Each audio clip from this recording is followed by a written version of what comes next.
बिस्मिल्लाहिर्रहमानिर्रहीम। तबस्सुम उर्दू चैनल में आपका उस्ताद तारिक तबस्सुम हाज़िर खिदमत है। अज़ीज़ान ग्रामी, आज हम पढ़ने जा रहे हैं सेकंड ईयर क्लास का एक सबक आबीती। आबीती जो है ये बुनियादी तौर पर अगर हम इसको हकीकी मानों में लें तो इसका तो मतलब ये हुआ कि मैं अपने ऊपर गुज़री हुई कहानी बताऊँ। लेकिन यहाँ जब हम सबक में लिखते हैं तो यहाँ आबीती किसी और चीज़ की आबीती है, जैसे कुर्सी की, जैसे फूल की, दरख्त की, पुराने नोट की, कोट की वगैरह। तो इस लिहाज से ये आबीती एक तमसील है, तमसील निगारी की एक मिसाल है। जैसा कि हमारा एक सबक मेहनत पसंद खिरदमंद है जिसमें तमसील के साथ कहानी बयान की गई। तमसील वो कहानी होती है जिसमें गैर इंसानी किरदारों को इंसानों की तरह बोलता हुआ, काम करता हुआ दिखाया जाए। तो ये एक आबीती जो हमारी है ये एक तमसील की मिसाल है। इसको हमने उसी अंदाज से लिखना है। इसका मकसद क्या है? मकसद इसका यह है कि तालिब इल्म जो है वो ज़िंदगी के मुख्तलिफ़ अनासर के अंदर गौर व फ़िक्र करे और वो समझे कि किस तरह एक दरख्त की ज़िंदगी की इब्तदा होती है और फिर वो किस तरह फलता फूलता है और फिर इंतहा होती है। फूल कैसे पैदा होता है, फलता है, फूलता है, खुशबुएँ देता है, माहौल को खुशगवार बनाता है और फिर मुरझा जाता है। तो इस तरह हर वो चीज़ जो दुनिया में आती है वो इसी तरह एक अरूज पे इब्तदा है उसकी, फिर अरूज है, फिर उसके बाद उसका ज़वाल है। तो मकसद ये है कि हमें इस बात का यकीन आ जाए और ये इल्म में इजाफ़ा हो जाए कि इस दुनिया की ज़िंदगी में आकर हमने मुस्तकिल नहीं रहना, बल्कि हर चीज़ ने यहाँ पर ज़वाल पज़ीर होना है। तो ये वजह है कि हमारे निसाब में यह आबीती शामिल की गई। अब जैसा कि इस आबीती की कोई भी चीज़ की आप आबीती लिखते हैं किसी भी चीज़ की, तो वो इन्हीं मराइल से गुजरेगी, यानी उसकी इब्तदाई ज़िंदगी, उसके बाद उसका अरूज और खुशगवार उसका वक्त दौरानिया, और फिर उसका ज़वाल। इस दरमियान वो इंसानों के साथ उसका बर्ताव और ताल्लुक़, और यहाँ इंसानों के हाथों उसको परेशानियों का सामना होता है और फिर वो इंसानी ज़िंदगी पर और माशरे पर तनकीद करती है।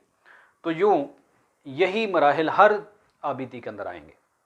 तो हम इसको तय कर लेते हैं और ये लिख लेते हैं कि आबीती के मराहिल, चाहे वो किसी भी चीज़ की आबीती आप लिख रहे हों, वो यही हैं, जिनमें सबसे पहले नंबर पर उस चीज़ की इब्तदाए ज़िंदगी है, फिर उसका अरूज और नशो नुमा है माशरे में, दुनिया में।